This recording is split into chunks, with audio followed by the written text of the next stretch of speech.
So, let's see. Today we're actually going to do 2 sets of notes. So at this point you should have done your homework check for homework number 15. We're going to go through the notes for 16 and 17, and then with whatever time's left over, you can ask questions from homework. So, Ms. Stedman, if you could pass out both review number 16 and 17, and we'll go through the notes at this point. Remember, you have a free response quiz tomorrow. And I don't know if both periods were told. I am going to make your multiple choice quizzes your summatives because they will cover probably more information, and the free response quizzes the formatives.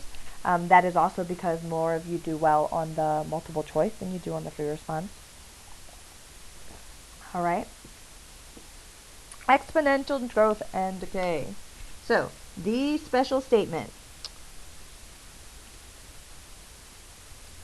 So the amount remaining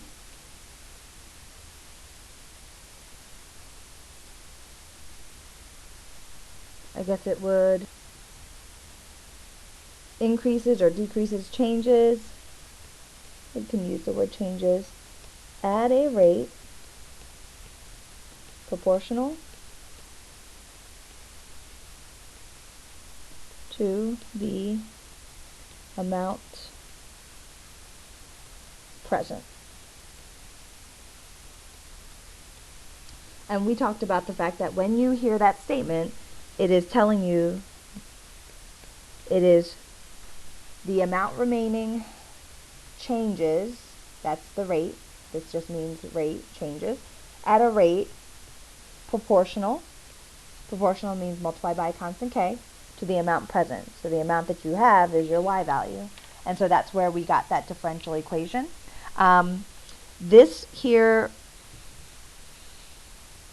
would be how we did this integration, which we did yesterday, but I am going to redo it again. So integral of the left side would be ln of y, absolute value, please don't forget that, so not e, k t plus the constant c, and then if I want to eliminate the the ln, I would use e. Then we get the absolute value of y is equal to e to the kt times e to the c.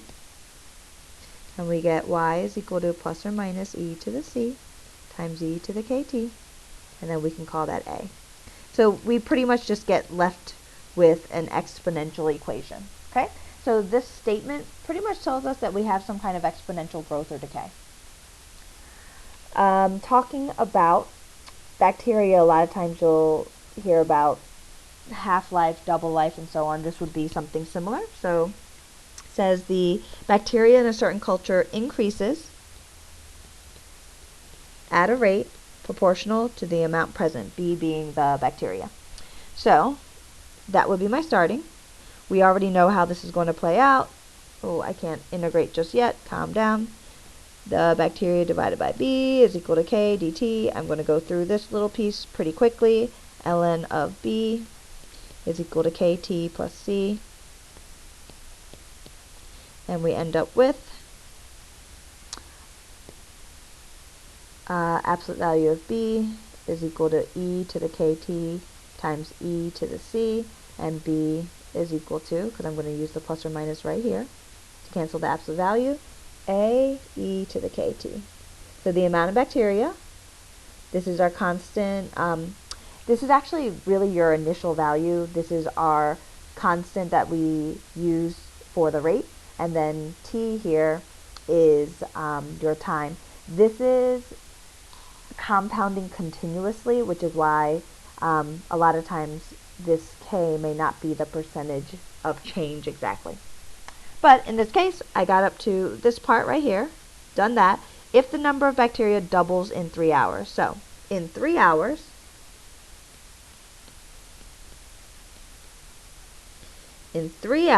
the bacteria will double. Well, the amount I initially had was A, so, oh, double, wow. Just kidding. If I double it, it'd be 2A. And what you'll notice, Your a's will cancel, which is nice.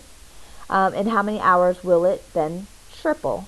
So I first have to find my k value. So I'm going to start off with 2 is equal to e to the 3k, ln. So the ln of 2 is equal to 3k. K is equal to the ln of 2 all over 3. So I got my k value. And then next, I'm going to take my k value, substitute it into my equation. K would be ln of 2 over 3, and then times t. And they want to know how much time it would take for the bacteria to triple. And tripling means I would have 3a. And in this case, because I already know k, I'm solving for my time. A's cancel. 3 is equal to e to the ln of 2 over 3, and yes, I'm going to deal with that in a second, times t. So, same thing, I'm going to actually come over here, erase this so I can stay on the same screen. And I actually want to talk about why this can't simplify the way it is right now.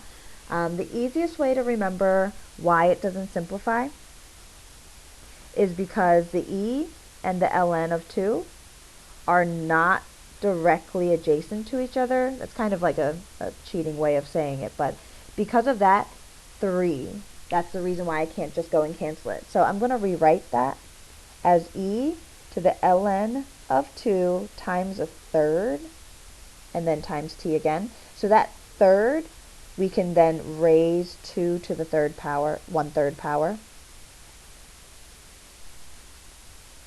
And just so you're very clear, ln is taking 2 to the 1/3 and then multiplying when it's all done by t.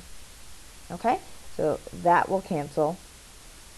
3 is equal to 2 to the 1/3 times, let's see. Oh, I skipped a step. I meant to do it here and I forgot. Let me actually go backwards so I can get that. All right, so that